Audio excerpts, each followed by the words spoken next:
ഇനി നോക്കാം കാർഷിക വാർത്തകൾ. Agri News sponsored by Shallow Mattress, Everlasting Comfort and Durability. കേരളത്തിൻ്റെ സ്വന്തം കുട്ടനാടൻ താറാവുകൾക്ക് ഇന്ത്യയിലെ ഔദ്യോഗിക നാടൻ താറാവുമായി അംഗീകാരം ലഭിച്ചു. ഇന്ത്യൻ കാർഷിക ഗവേഷണ കൗൺസിലിന് കീഴിലെ national bureau of animal genetic റിസോഴ്സാണ് രാജ്യത്തിൻ്റെ 7ാമത്തെ താറാവിനമായി കുട്ടനാടൻ താറാവുകളെ അംഗീകരിച്ച് വിജ്ഞാപനമിറക്കിയത്.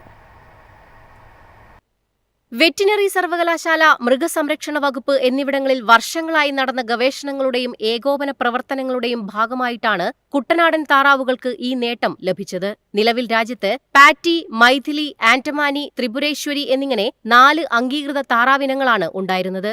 പുതുതായി കോഡോ, കുഡു, കുട്ടനാട്, മണിപ്പുരി, നാഗി എന്നിങ്ങനെ 5 താറാവിനങ്ങൾക്ക് കൂടിയാണ് അംഗീകാരം ലഭിച്ചിരിക്കുന്നത്.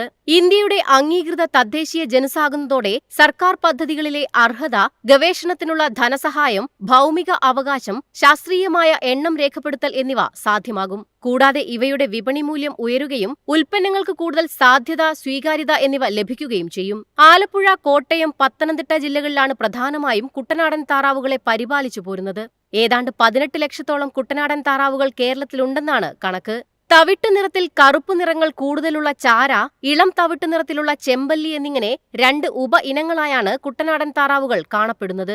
ശരാശരി 1.6 കിലോ മുതൽ 2 കിലോ തൂക്കം വരെ വരുന്ന കുട്ടനാടൻ താറാവുകൾ രാജ്യത്ത് തന്നെ ഏറ്റവും കൂടുതൽ ഉൽപാദനക്ഷമതയുള്ള നാടൻ താറാവിനമാണ്. News desk Myfin TV.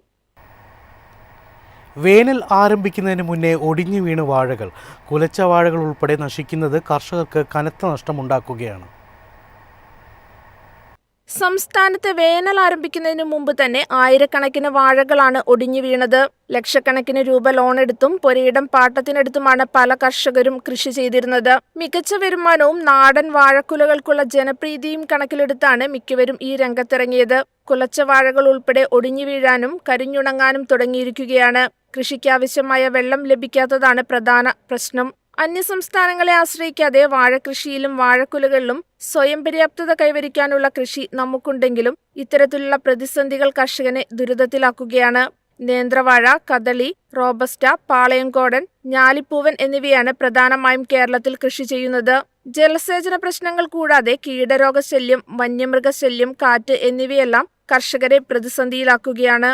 ഇലപ്പുള്ളി രോഗം, ശൽക്കകീടങ്ങളുടെ ആക്രമണം, കാൽസ്യം, മഗ്നീഷ്യം, പൊട്ടാസ്യം ഇവയുടെ കുറവ്, പൂങ്കുലപ്പേൻ, ഇലത്തീനി പുഴുക്കൾ എന്നിവയാണ് വാഴയ്ക്കുണ്ടാവുന്ന രോഗങ്ങൾ. News desk Myfin TV. നെല്ല് സംഭരണത്തിൽ വീണ്ടും ഇടപെട്ട മുഖ്യമന്ത്രി. വിളവെടുപ്പ് സീസൺ തുടങ്ങുന്ന സാഹചര്യത്തിൽ യോഗം വിളിച്ചിരിക്കുകയാണ് മുഖ്യമന്ത്രി. ജനുവരി 5-നാണ് മുഖ്യമന്ത്രി യോഗം വിളിച്ചിരിക്കുന്നത്. സംഭരണ വില തൊട്ടടുത്ത ദിവസം തന്നെ നൽകുന്നതിൽ യോഗം തീരുമാനമെടുക്കും. ജനുവരി പകുതിയോടെ കുട്ടനാട്, പാലക്കാട് എന്നിവിടങ്ങളിൽ കൊയ്ത്താരംഭിക്കും. സംഭരണത്തിന്റെ തുക നൽകുന്ന ബാങ്ക് ഏതാണെന്ന് തീരുമാനമായില്ലെങ്കിലും അന്തിമ ധാരണാപത്രം ഒപ്പിടുന്നതിലേക്ക് എത്തിയിട്ടില്ല. പാഡി റെസീറ്റ് സ്കീം പ്രകാരം പണം നൽകുന്ന ചുമതല കേരള ബാങ്കിനെ ഏൽപ്പിക്കും. സപ്ലൈകോയുമായി നടത്തിയ ഇടപാടിൽ കേരള ബാങ്കിന് 700 കോടിയിലധികം കുടിശ്ശിക നൽകാനുണ്ട്. കുടിശ്ശിക തീർത്താൽ പദ്ധതി ഏറ്റെടുക്കാൻ തയ്യാറാണെന്നാണ് കേരള ബാങ്ക് അറിയിച്ചിരിക്കുന്നത്. കുടിശ്ശിക തീർക്കാൻ പ്രാഥമിക സഹകരണ സംഘങ്ങളിൽ നിന്ന് വായ്പ എടുക്കാൻ ധാരണയായിരുന്നു.